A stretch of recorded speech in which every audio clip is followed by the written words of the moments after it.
Selamat pagi semuanya, salam sejahtera untuk kita semua. Apa kabar? Semoga tetap sehat selalu dalam situasi pandemi COVID-19 ini. Stay healthy and be careful.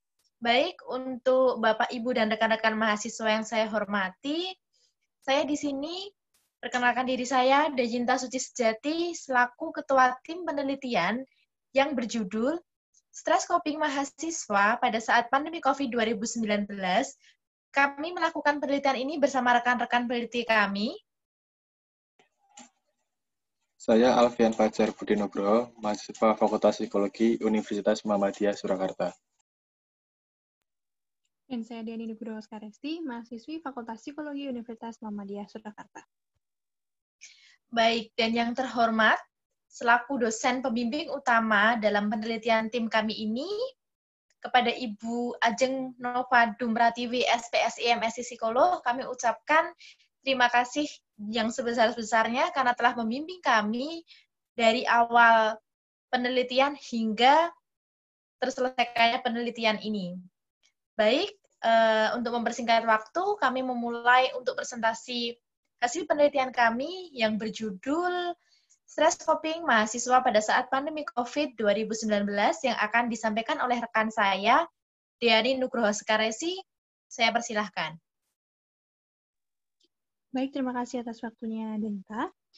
Saya akan mengawali presentasi mengenai penelitian kelompok kami dengan teori yang kami gunakan dalam penelitian ini.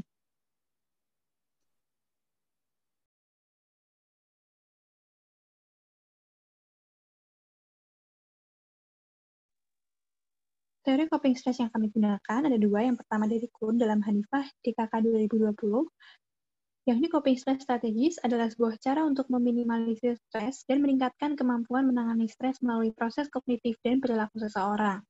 Selanjutnya ada dari Cisarelli, yakni coping stress sebagai tindakan yang dilakukan oleh individu untuk mentolerir, menguasai, meminimalkan, atau mengurangi efek dari stres, dan individu dapat memasukkan strategi perilaku dan strategi psikologis di dalamnya.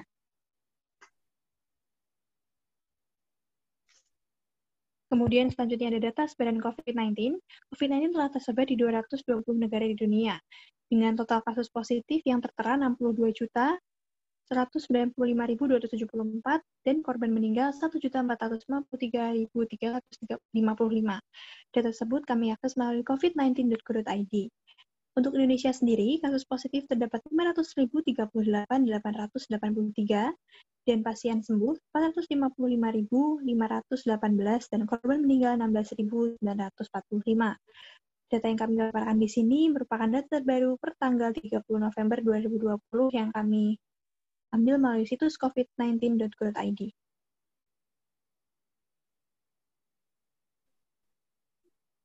Untuk penelitian sebelumnya yang kami jadikan acuan, yaitu ada penelitian dari Mukhtar 2020 yang menyatakan bahwa adanya pandemi COVID-19 yang berkepanjangan memiliki dampak psikologis dan berdampak negatif pada kesehatan mental terhadap masyarakat, seperti panik, khawatir, ketakutan, ketidakberdayaan, kecemasan, stres, trauma, hingga depresi.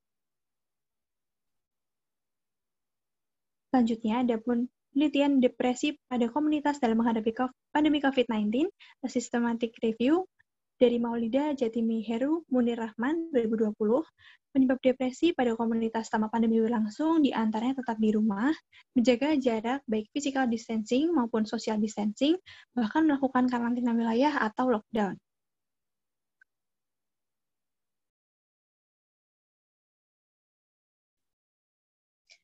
Oke, baik. Untuk set berikut ini mengenai pertanyaan. Pertanyaan ini berkorelasi dengan rumusan masalah apa yang akan kami ungkap pada penelitian kami ini.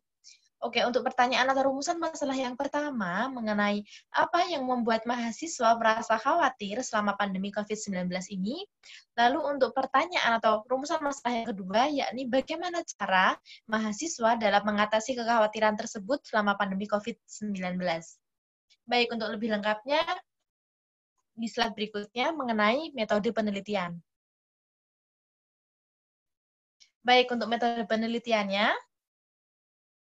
kami mengungkapkan di sini ada beberapa. Yang pertama mengenai variabel penelitian kami menggunakan satu variabel penelitian yakni coping stress. Lalu untuk subjek penelitiannya, kami menggunakan mahasiswa aktif dari berbagai fakultas di Universitas Muhammadiyah Surakarta yang terdiri dari kurang lebih ada 8 fakultas utama di kampus Universitas Muhammadiyah Surakarta.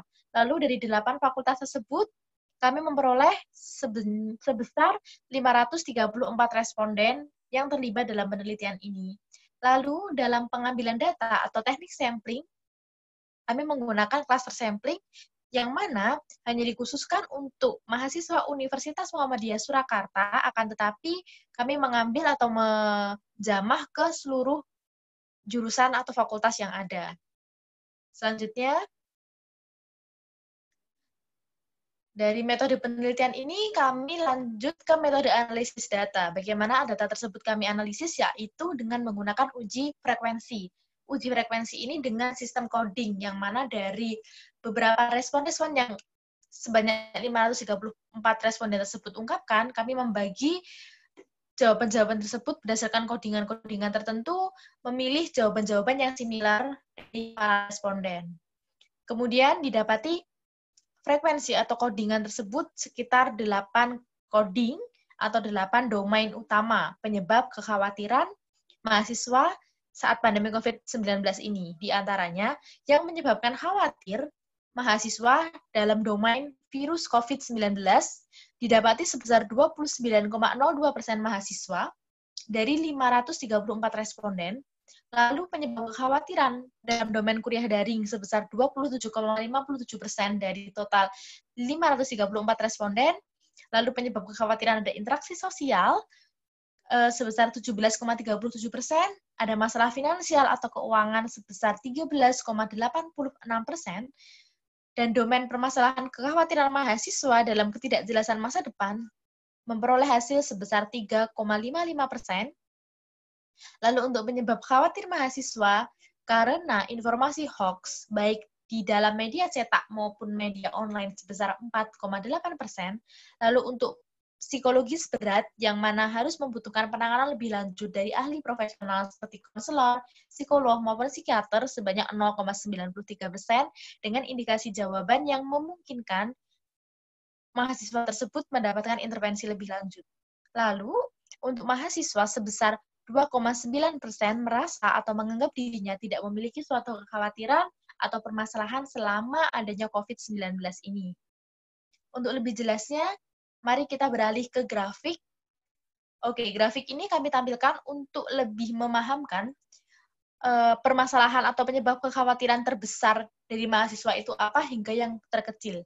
Yang terbesar, penyebab kekhawatiran yakni karena virus COVID-19. Beralih ke kuliah daring, yang kedua, posisi ketiga ada interaksi sosial, posisi keempat ada permasalahan finansial, hingga yang paling sedikit yakni dalam psikologis berat. Oke, untuk slide berikutnya mengenai jawaban yang kedua, yakni dengan apa mahasiswa mengurangi atau meminimalisir rasa khawatir tersebut, akan disampaikan oleh rekan saya, Alfian Fajar. Dipersilahkan. Baik, terima kasih atas waktunya. Dari penelitian yang kami dapatkan, dari 534 mahasiswa, sebanyak 88,4% mahasiswa menggunakan mekanisme emosional problem coping. Kemudian sebanyak 10,9% mahasiswa menggunakan fokus problem coping dalam penyelesaian kekhawatirannya. Dan di sini kami juga menemukan sebanyak 0,58% mahasiswa memerlukan penanganan lebih lanjut terkait dengan treatment yang akan didapatkan ketika menangani stres. Nah, adapun di sini tindakan preventif maupun proaktif yang kami lakukan yaitu dengan menyajikan poster maupun gambar-gambar yang di dalam poster tersebut tersajikan cara menghadapi stres selama pandemi. Di antaranya adalah pengertian dari coping stress dan cara mudah menghadapi stres selama pandemi COVID-19 ini. Nah, dari penelitian kami dapat disimpulkan COVID-19 masih menjadi dominasi utama dalam kekhawatiran mahasiswa, baik itu mahasiswa takut menjadi caregiver maupun penyebaran-penyebaran yang ada selama ini. Kemudian mahasiswa di Universitas Muhammadiyah Surakarta telah melakukan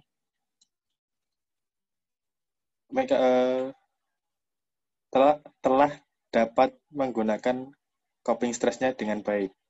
Dan coping stress yang masih mendominasi saat ini adalah emosional problem coping dalam penyelesaian stres dalam mahasiswa UMS. Sekian dari penelitian kami. Apabila ada salah maupun kekurangan, kami mohon maaf. Sekian, Nasrul minallah wa fathul qarib. Wassalamualaikum warahmatullahi wabarakatuh.